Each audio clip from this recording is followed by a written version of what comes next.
Hi, welcome back to the Political Beat at lfpress.com. I'm Pat Maloney. This is best-selling author Chip Martin. We cover City Hall here in London, Ontario, Canada, and we were saying that... and this is the award-winning Pat Maloney? That's correct. That's accurate. Not that anybody's tooting anybody's horn around here. It's an accurate modifier. And we were saying that we People like it when we fight, apparently. Oh, is that right? Yeah, but it's great because I'm always right, you're always wrong, so it's easy. Remember the brawl we got in this morning with... Oh, well, that was more Randy and me, but you jumped in. I was... Yeah. That would have been funny to watch. The blood's cleaned up, I think. Yeah, that's right. I hope. But you were saying we can keep this episode under 10 minutes. I think we can keep it under 2 minutes. Not a lot going on. Not a lot of foot either because... You know what I don't understand? It's Easter this weekend, right? He is risen. It's a great thing. But City Hall is closed on Monday, and... all those meetings that were supposed to be on Monday, right, the committee meetings and stuff, instead of having them on Tuesday, they don't have them until the next Monday. I never understood that. Well, maybe they're underemployed too. Yeah, I don't understand why it's closed for one thing, and I don't understand why it's deferred for a week. It's government, it's Easter Monday. Well, what does that mean? It's government. What does that mean? Well, it means you don't get usually the banks and the post office and civil servants and all those people, they just like to have an extra excuse for another day off. Us hardworking folks in the private sector, we're going to be here, and all people own their own business. That's right. Real estate agents, restaurateurs. It's whatever. I didn't even... That's a real aside, but anyway. That's life. Here is an interesting thing that you brought up this week, and I thought, what an interesting observation by someone who's...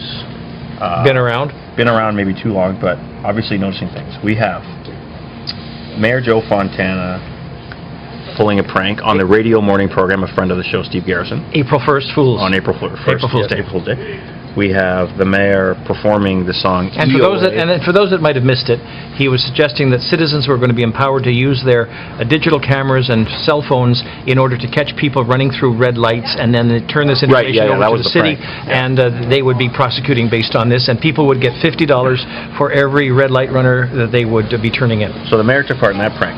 He performed last weekend on stage at a place called Eastside Bar and Grill with Bob Noxious. Hold on, I'm getting to that.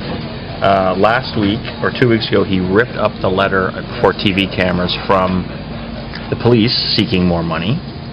And this evening, so it's Wednesday, so it will have been last night or whatever. By the time you see this, it'll be long since over. But he's holding a town hall, an online town hall, where it's a little video, and he hasn't done that in several months.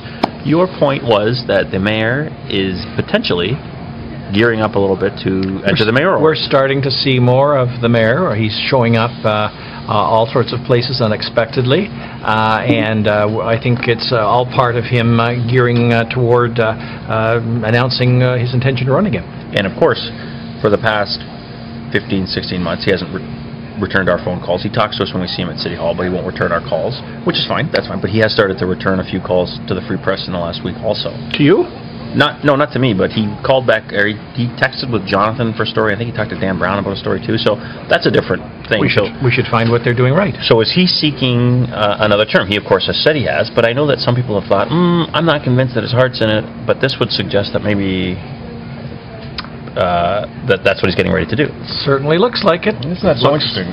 But sometimes looks like a duck, walks like a duck, quacks like a duck. Yeah, but I wouldn't have noticed that. I would have thought, these are just a bunch of isolated incidents, but maybe there's a theme there. I think there may be, but we'll see. So, as they say, Patrick, stay tuned. Stay tuned. So going from the mayoral race to the ward races, which I really think, obviously they're always fascinating. Every election is fascinating, but this one could be really interesting. Some of the candidates are really starting to ramp up.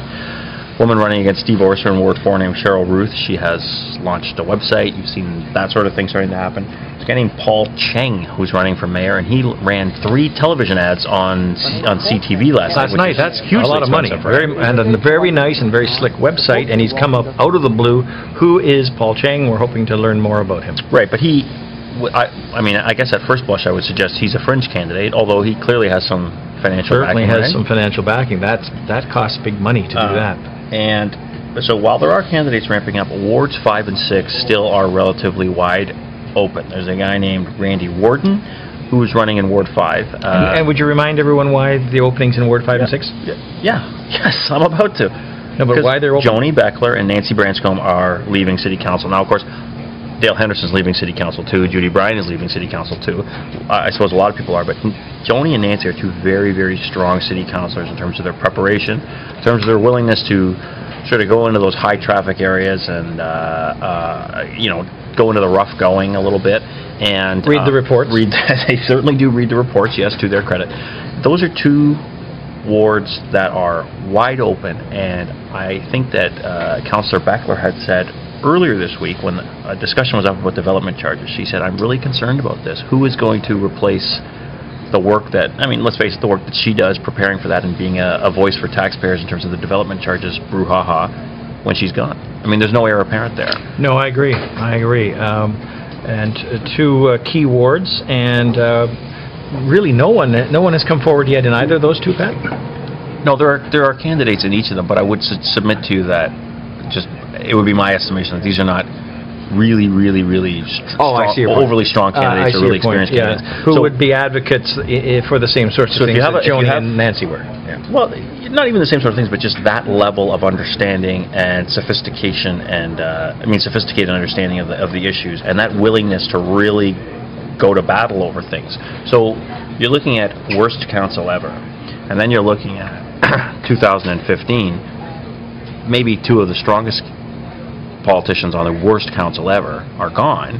Who's replacing them? So I guess the call might go out to the people of London to say, hey, if you're a person who's very intelligent, you're involved in your community, you know what's going on, maybe you should consider hanging with the worst council ever.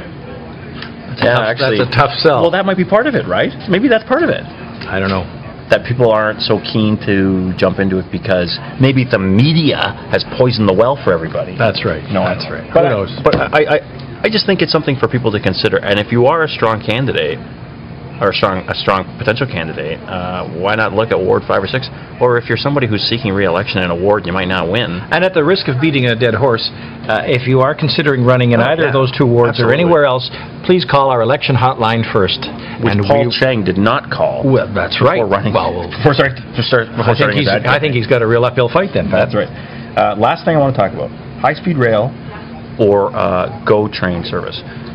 In March, we did a story about how all-day multi-trip GO train service is being expanded to the great and wonderful community of Kitchener-Waterloo.